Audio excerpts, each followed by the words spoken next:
there is absolutely no doubt that the Trump administration is dumping Zelensky.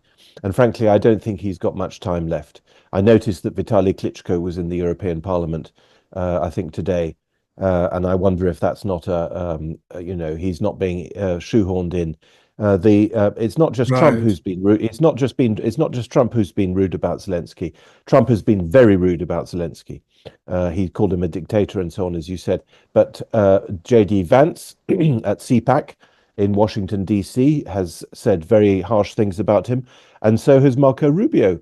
Yeah, I'm sure I expect our viewers have seen some of these clips. Marco Rubio, the Secretary of State, said that Zelensky lied about a meeting that he'd had with Vance.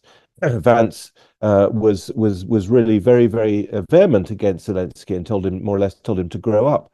So the entire, and of course Elon Musk as well. So the entire administration is clearly dumping Zelensky, and this is part of the 180-degree change in American policy on the Ukraine war.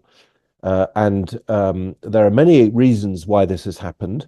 But one of them, perhaps not the most important one, although I think it puts a bit of a tiger in the tank, is of course, and we must never forget this, that the deep state tried to get tried to delegitimize Trump's first presidency on Russiagate from 2017 to 2019.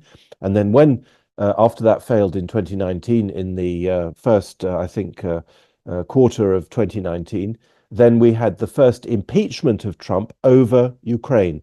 So Trump understands perfectly well the Ukro scam. He understands that the Bidens and the deep state and the Democrats were deeply in bed with Ukraine, with its energy, with its corruption, and that deep state turned its fire on him, Trump, back in 2019, and was no doubt one of the reasons why he was then not re-elected in 2020. So there's a lot of personal baggage in all this, leaving aside the geopolitical stuff, which we can also talk about.